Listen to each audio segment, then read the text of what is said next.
Firing Back is brought to you in part by Wilson Combat, the largest custom 1911 firearm and accessory producer in the industry. Check them out at wilsoncombat.com.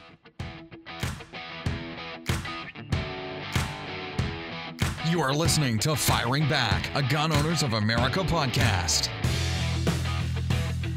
Thank you for listening to Firing Back, the podcast that is keeping you armed for the challenges ahead.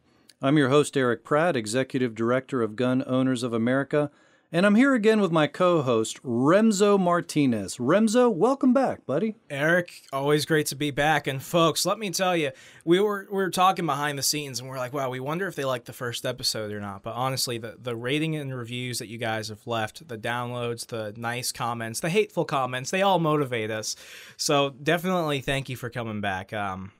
Eric, you know, this is definitely one of those things that truly is striking a chord of people, because it's not just the same repeated information you're going to hear 20 million different places. I do think people are really enjoying and taking in the content. And folks, for those of you that are reaching out to us, we do greatly appreciate it. But enough of that talk. Eric, let's get on with things. Let's do it. So our topic today is those unregulated weapons. I mean, my bad. My inner Nancy Pelosi kind of came out. But first, I got a question for you, Remzo. I know that this is off the gun topic slightly, but look, it's all going to relate to what we're talking about today. But my question is this. Did you ever play Little League baseball? Oh, geez, that is unrelated. No, I didn't really play baseball. I mean, I liked it, but I did play tennis for a few years as a kid. Yeah. Okay, are you judging me because I said tennis and not baseball? Cute little shorts and all. Yeah, okay. Well, you know, the chicks digged it, okay? Right. Keep your judgment to yourself. Well, very good. Well, I did play baseball. Good for you. Played it as a kid. Yeah, it was great. And I also actually coached when my boys were playing, and all through their youth. Even coached some first place teams. That's always a lot of fun. I was an all-star coach a few times. Always dreamed actually of going to the Little League World Series, but alas, that was not in the cards. You just can't take out those Japanese, Eric. Those kids are like born to play baseball. Yeah, they are good. But please tell me more about your experience of coaching. Well, it was relatively good. Generally speaking, in fact, it was really good. I really enjoyed the kids, and most of the parents were fantastic, although there were always those few that, shall we say, could be rather trying at times. I mean, every parent wanted their kid to pitch more, just be honest. Yeah, well, there's always some of that, but I'm talking about the conversations that took place off the field, apart from baseball. Were they talking about tennis? Tennis never came up that I remember. Sorry. Lies, all lies. But please, keep going. But, we would invite people over to our house for team parties and things like that. And so, we'd be in this relaxed setting. We'd be talking about baseball, sports, what everyone did for a living.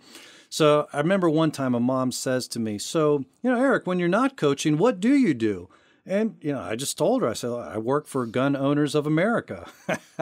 Oh, okay. She must have given you a high five for that, huh? Yeah, that didn't go over too well. Now, I thought so. Keep in mind that because of my job, I live in the Northern Virginia area, which is a very liberal area. So, yeah, her jaw dropped. Food is now showing in her mouth. I mean, it was kind of an ugly sight. Imagine if we were in like the People's Republic of Maryland, your house would have probably been burned down. Firebombed, exactly. Firebombed. And so, by anti-gunners, no less, right? So she says, you mean, and she says this with a total disgust in her voice. You mean? Yeah, like that? Yeah. You're in favor of them? I mean, she couldn't even bring herself to say the word gun, right? And I said, oh, yeah. I fight to defend the right to keep and bear arms. And by the way, I've got a lot of them here at the house. Of course, her reaction, ah! Yeah, she totally freaks out. Oh, man. If you really want to, invite some of your more liberal family members over for the holidays like I do, Eric. I mean, since you brought this up, let me go ahead and tell you about our friends at Wilson Combat. This company has been building truly custom firearms to their customers' exact specifications since 1977. I mean, they're not just the new kids around the block, folks. During this time, Wilson Combat has grown to be the largest custom 1911 firearm and accessory producer in the whole firearms industry. High quality and innovative. They are the absolute hallmarks of their product line. Their 30-plus years track record of premium quality and exemplary customer service lets you buy from them with total confidence. If you want to learn more about them, folks, go ahead and check out www.wilsoncombat.com. That's wilsoncombat.com. But, back to it, Eric. We were talking about how parents can freak out about their kids' friends having guns in the house. And you mentioned how one parent definitely did freak out when she learned where you worked. Was she the only one there, or were there others who may have heard this pleasant conversation? Yeah, there were definitely others. For example, with one particular parent, before she would allow her son to come to my house to spend time with my son, she asked, well, do you have guns in the house? And of course, I knew where she was going with this question, so I asked her, and I did this politely. I said, I do, but how will your son be getting to my house? In a car? Yes. Then he's actually in much greater danger than being at my home. And oh, by the way, you also might not want him to swim in the pool either, because more kids drown than are killed by gunfire. Oh, man, if you didn't get a death stare from that, I don't know what you're getting me. How'd that go? Actually, it went okay. I spoke to her respectfully. I tried to allay her fears. Not that we agreed ultimately on the issue, but our families actually ended up becoming good friends because they wanted to come to your pool. They wanted to, and they wanted to stay on the team, and they wanted their kid to pitch. That's right. But I think she was just honestly just reading off the talking points that the anti-gun left sends out. When your kid goes to a house, ask them if there are guns in the home, and if there are guns there, pitch a fit. Well, it all kind of reminds me of Nathan Zoner. I wonder have you ever heard of this guy, Nathan Zoner? No, I don't think I have. Is he one of those scary parents with guns inside his home too? But did he have a pool? I don't know about that, and I'm sure he's been in many pools, right? Actually, I only knew about him when he was a teenager. He'd be in his early 30s now, I think, but he made nationwide news 20 years ago when he was 14. And he did this report for school, which was intended to show how easily people can jump on the bandwagon with little information to get all worked up about an issue. And the issue that he was focusing on was dihydrogen monoxide, or DHMO for short. So, Remzo, I'm going to read to you a quick little blurb of his findings. This is what his report found. This chemical is so caustic that it accelerates the corrosion and rusting of many metals. It is a major component of acid rain and has been found in excised tumors of terminal cancer patients.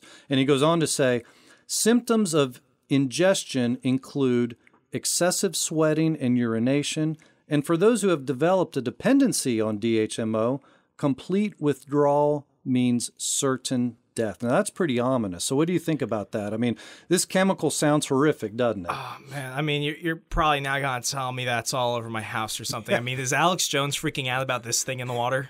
Well, as a matter of fact, it is all over the place. It's all over your home. In fact, it gets worse than that, Remzo. This chemical has been confirmed to exist in every river, stream, lake, and reservoir in the country, and it's in much of our food, too. So are you ready to sign a petition calling for the banning of this chemical in any food product? If it's going to cause all that stuff, yeah.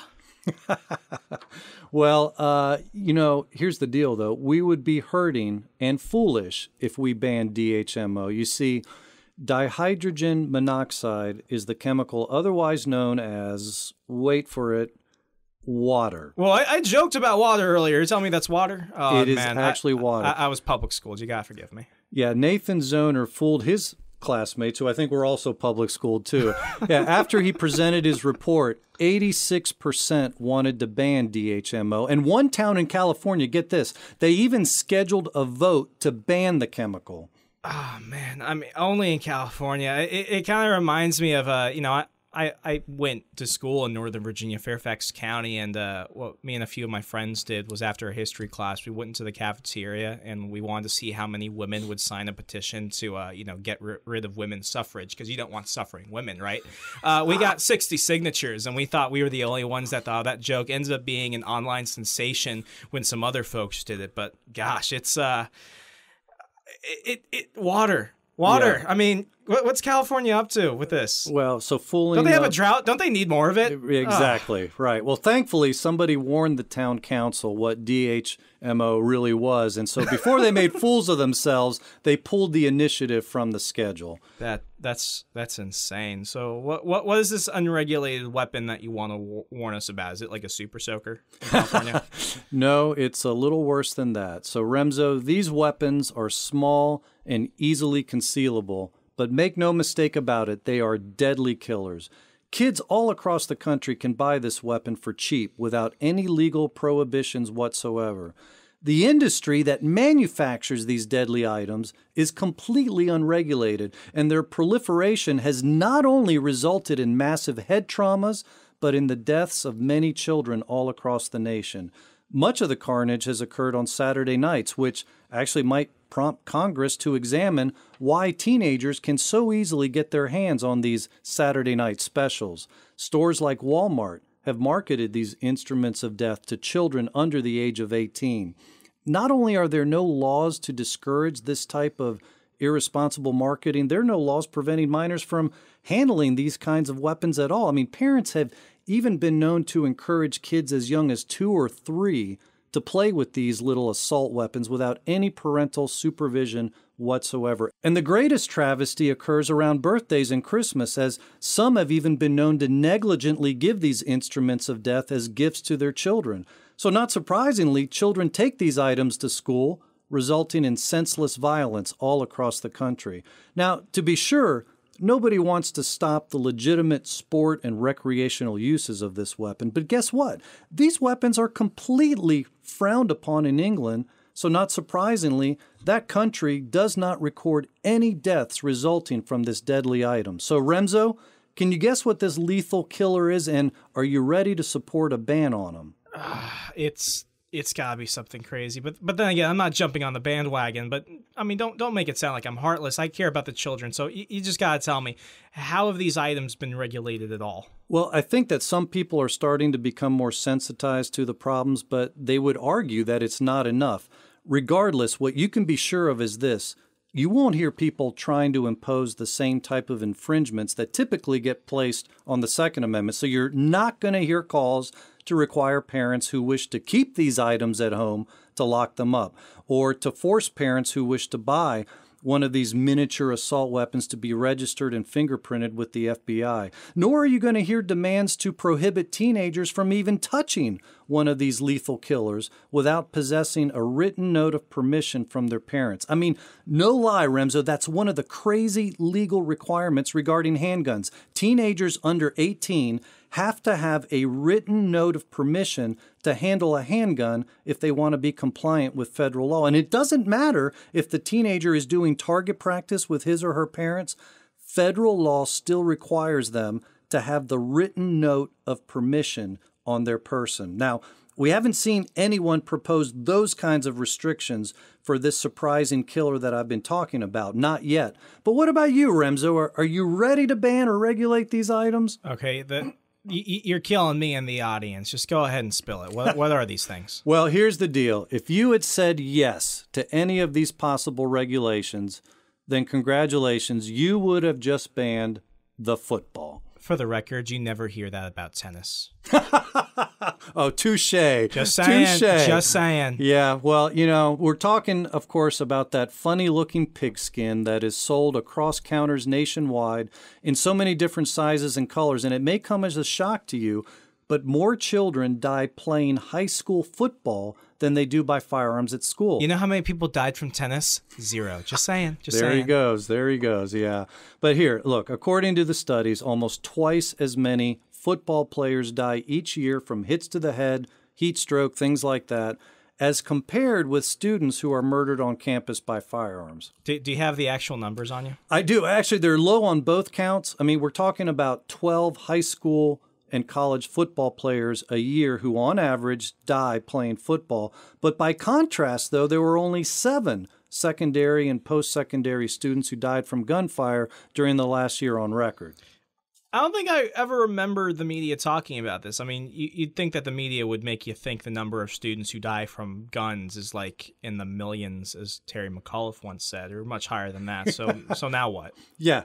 Well, if our society actually treated football like it treated guns, to your point, we would start to hear passionate calls to dry up the massive supply of footballs so children would no longer have easy access to them. The media would start demonizing, the purveyors of death who profit from this deadly killer. The football manufacturers, the football lobby, ESPN, and the TV executives who make millions of dollars from airing these gladiator forums. I mean, they would all be put in the worst possible light. I don't see anyone kneeling to stop football deaths or football violence, but I'm sure that, we would see at least billionaire Michael Bloomberg urging, Crimea River Chuck Schumer to impose background checks before the sale and purchase of any footballs, right? Oh, absolutely you would. But since we're really just talking about footballs, don't count on it. But one thing is for sure, next time when your neighbor tries to lecture you about the evils of keeping guns in your home, you can actually warn them about the real danger to their kids' health. Wolves. To do it. Or ask them to pull their kids off the football team, see how that goes, and tell them to support a ban on those ugly pigskins. Remember, if it just saves one life. You never get this with tennis, just saying, folks. But speaking of saving one life, let me give you a shameless plug for our sponsor here who is helping save your life, Gun Owners of America. You didn't see that coming, did you? As a podcaster myself, folks, let me tell you, I've got to stay up to date with what the left is saying. So I take the pain for you and I watch Keith Olbermann scream Nazi constantly. But that's painful. It's basically what I do as public service these days. But it's all about knowing what they fear and who they fear. And, if we're going to talk about fear, do you know who is the anti-gun left's worst nightmare? Do you know who they say they're actually terrified of? It's Gun Owners of America. And this comes from their own lips. Take the very progressive Daily Kos. This is what they said recently about GOA. I'm going to pull on my communist voice. It's the gun owners of America that keep the left awake, clutching their comforters in fear. Their words, not mine. And then there's Senator Harry Reid, the former Senate Democratic leader. He's very, very anti-gun, if you've been living under a rock and forgot who he was. But listen to what he said last year. While the NRA is bad, Reid said, Gun Owners of America is even worse than bad.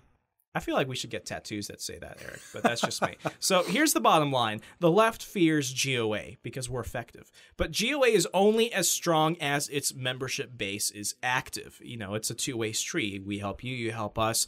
We don't have to worry about anyone coming after our God-given rights. So consider joining today. We have multiple levels. Definitely check out our life membership because, that just does phenomenal things for us. Really think about all the money and time and effort and people it takes to make this stuff happen, folks. It's thanks to you. So go ahead and consider joining GOA as a member today at gunowners.org. That's gunowners.org. And, Eric, I'll go ahead and just close this out because we've got, jump on to the next thing very soon. So tune in next week, folks. But remember, leave us a rating and a review on iTunes. You can catch the show on SoundCloud, Stitcher, Google Play. And finally, I want to give a special thank you to Wilson Combat, the largest custom 1911 firearm and accessory producer in the firearms industry. Go to wilsoncombat.com. That's wilsoncombat.com to order your own customized, hand-built Glock or 1911 from a selection of many sizes and calibers. You've been listening to Firing Back, brought to you by GOA, the only no-compromise gun lobby in Washington. Good night.